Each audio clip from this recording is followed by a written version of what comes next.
Chapter 148 Last Harvest. Behind the window, a striking vista of the cursed city sprawled far below. The morning sun washed the ruins in a pale light, making them look menacingly mysterious. Nephi smiled. Besides, what can compete with this killer view? As though answering her words, a ghastly wail resounded from somewhere far away, echoing in the wind like a dying scream. Sonny trembled. I guess she meant it literally.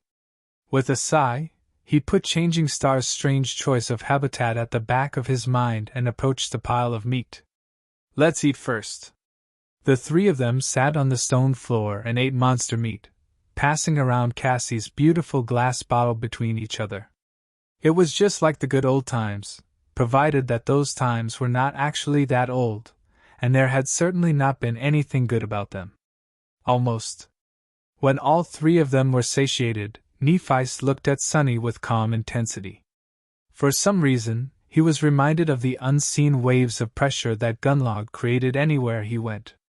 What have you learned in the castle? He sighed. This was going to be a long conversation. Sonny started by describing the general order of things in the ancient stronghold. He told Neff about the 6 different castes and the complex relationships that existed between them, as well as briefly explaining how the members of each caste lived their lives.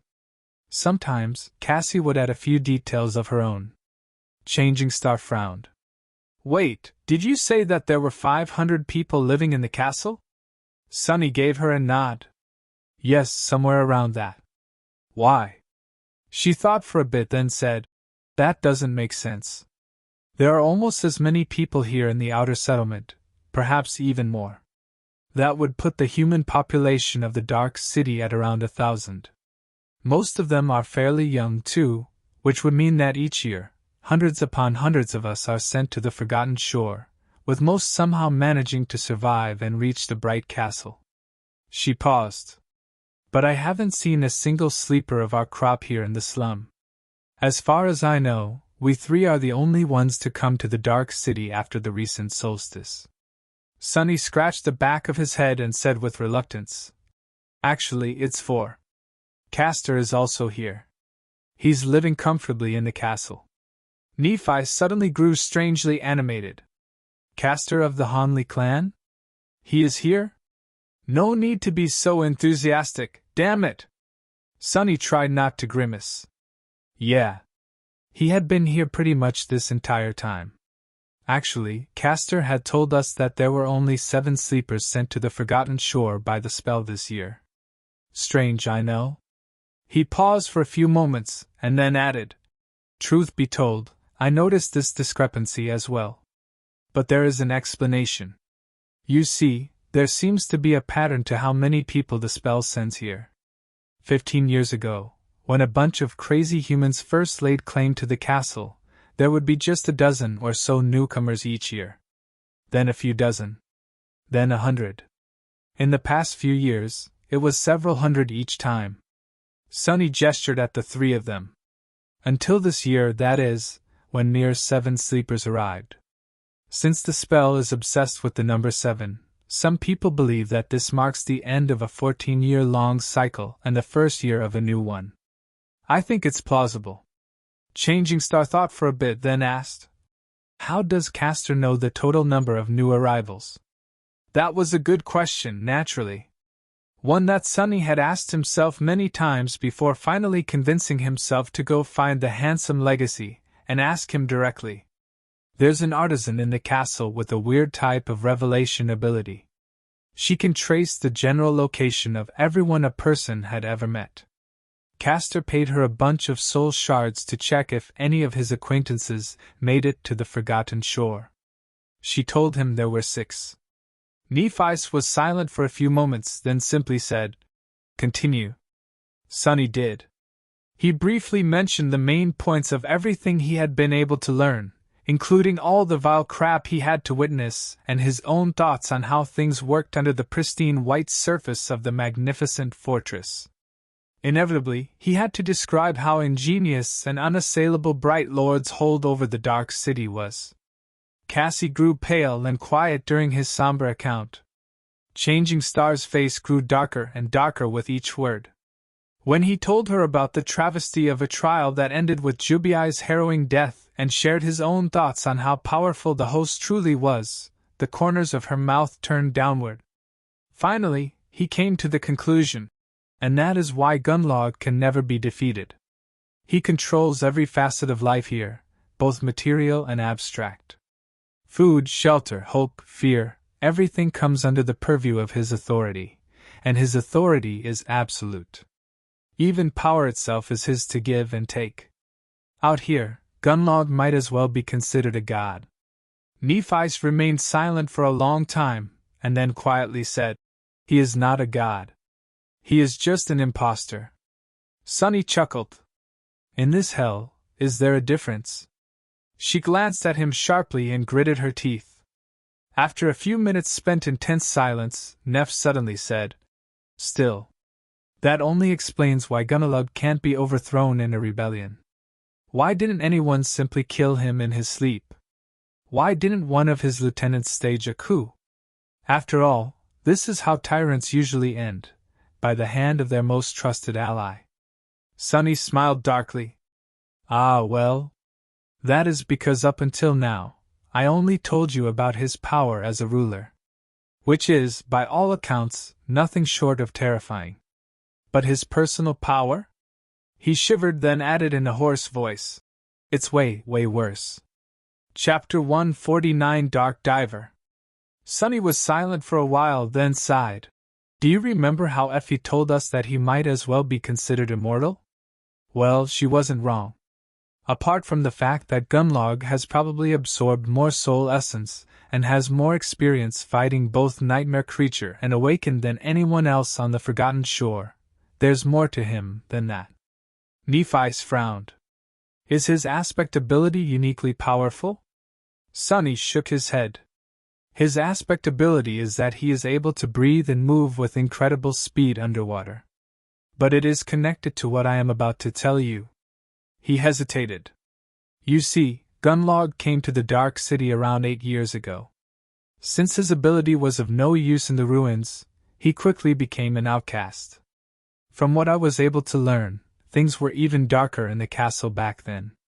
Strength decided everything, and anyone without strength wasn't even considered to be human." Sunny shuddered.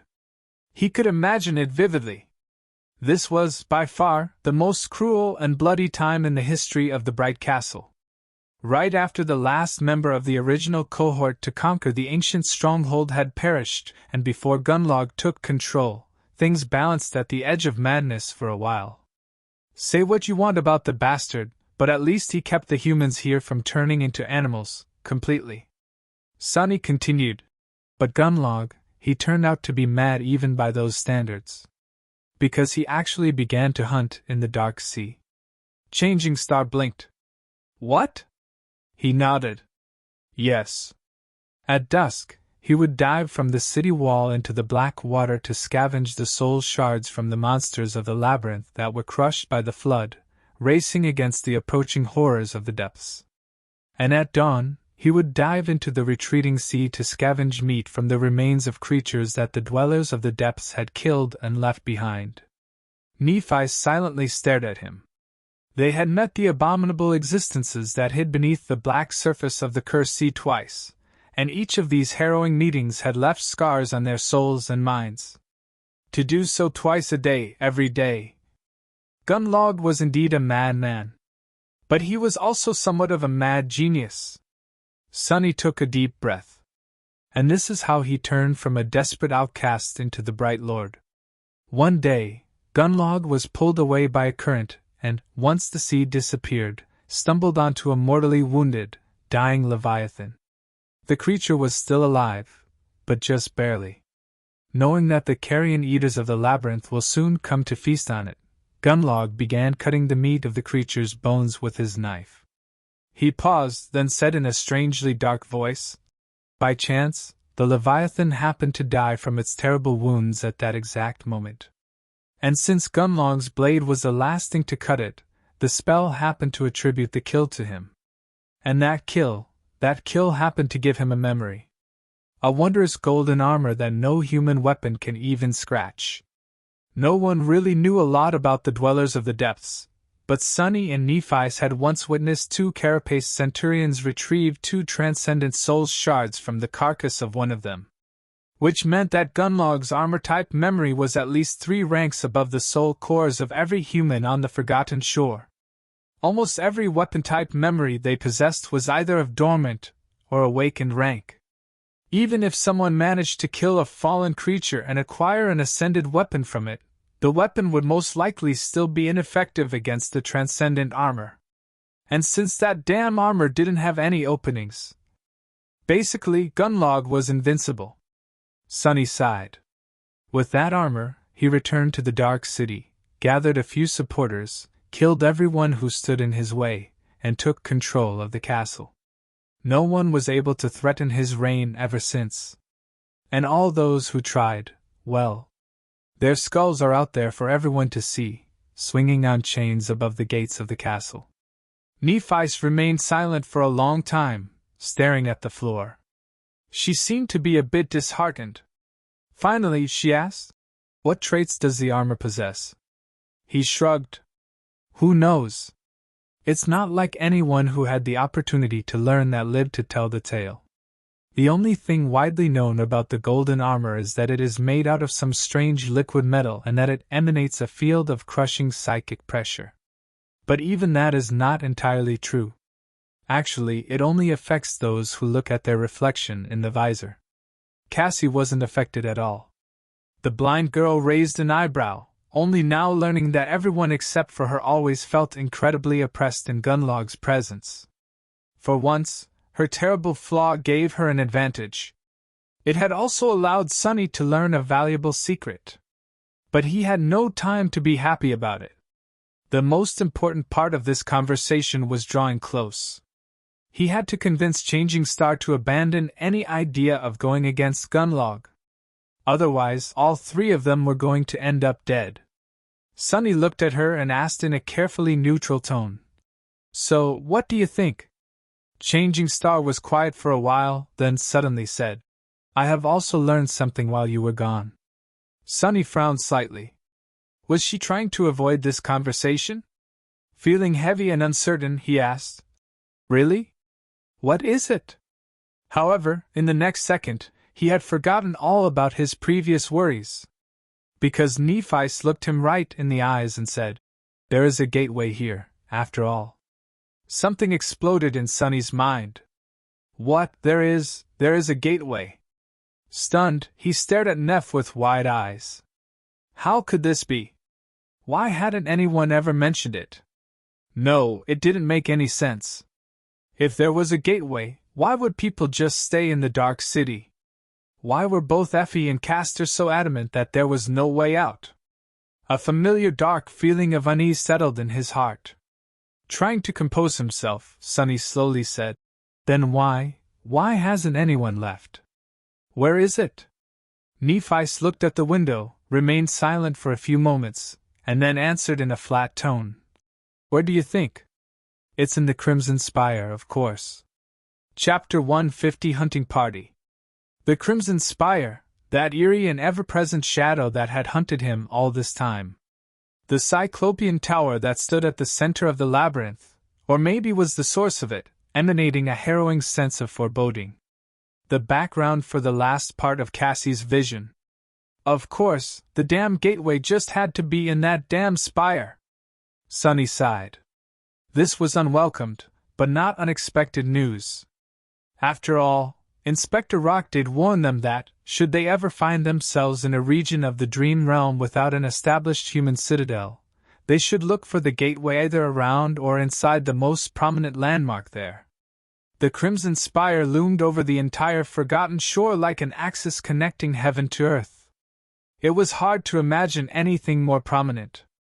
Ever since Cassie had first told them about it, deep down, Sunny always suspected that they were going to end up having to enter that creepy tower at some point. After the revelation that there was no gateway in the human castle, that suspicion only grew stronger. But wait. There was something else that Instructor Rock had told them. Work together to defeat the Gateway Guardians. Wasn't these his words? So who is guarding the Crimson Spire? Glancing at Nephi, he asked darkly. So what is inside the spire? I gather that it's not something pleasant. Otherwise, there wouldn't be 1,000 sleepers choosing to live in a city full of vicious monsters instead of going there. Changing Star nodded. Without changing her expression, she looked away and answered, A fallen terror. Sunny's heart skipped a bit. A fallen terror, the nightmare creature one whole class above the dreaded tyrants, with 6 mighty soul cores providing it with profane power, would certainly do the trick. So, going there is suicide. No amount of sleepers could ever hope to defeat a fallen terror. The possibility of surviving such an encounter, let alone emerging victorious, was zero. It was even less probable than breaking through Gunlog's indestructible armor. Impossible. He chuckled. What irony! To not only be trapped in this hell, but also be forced to stare at the path to freedom every day, knowing that you'll never be able to reach it. That was such a cruel torture. Sunny would even go as far as to say that it was a type of hell in and of itself. No wonder the Tower of Dusk was so unpopular. Living there would simply drive some people insane. They were really, truly stuck here forever. Nephi sighed. The first ruler of the Bright Castle led a large expedition to find a way out of the labyrinth. They all perished. The second ruler, the last member of the original cohort, tried to reach the gateway instead. They all died too. After that, no one tried to find a way out anymore. The 3 of them remained silent for a long time, their mood grim and somber. Now that they had a chance to spend some time in the small human enclave on the Forgotten Shore and gather information, there were no more excuses to deny it. Everything that Effie had told them was true. They were going to spend the rest of their lives here, however long that might be. Sunny sighed, then looked at Changing Star. So, what's the plan? Nephi looked at the vista of the ruined city through the window. Sunny was sure that she had already thought a lot about their future. He just hoped that her thoughts were not too crazy. After a while, she said, We will create a hunting party. Not too bad. Despite the fact that becoming independent hunters was going to be a long and perilous journey, it was at least achievable. They just had to be smart and careful about it. He scratched the back of his head. Going into the dark city blind will be very dangerous. Nephi shrugged, then turned to face him. You are right. We will need to recruit a pathfinder. Someone who was already experienced and could teach them the ropes. That would certainly speed things along and make the whole process safer. Good thinking. Do you have someone in mind? She gave him a nod. As a matter of fact, I do. We will go see her later. But first. Her eyes gleamed with intensity. Tell me every detail of what you have learned in the castle. Every name, every aspect. Every ability and flaw you've been able to glean. Every grievance people have and every agenda they're hiding. I need to know it all. Sunny smiled. Sure, no problem. But be warned, this is going to take a while. I've been very busy snooping around, you know. For the first time since receiving his aspect, Sunny had been able to do what he had planned to do from the start, gather information without risking his hide, as a real spy should. After months of bloody battles and open confrontations, it was strangely rewarding. Changing Star gave him a nod. There's no hurry. Several hours later, Sunny was finishing his whining report, his voice hoarse from all the talking. Is actually the same Pathfinder who the hunter from the outer settlement, Jubai, accused of using another human as monster bait. A real nasty fellow.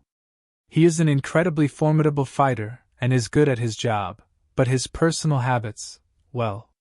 The man is a degenerate gambler. He spends all his shards in Aiko's gambling den, then refuses to pay and hurts anyone who dares to object. He took a breath, then added angrily.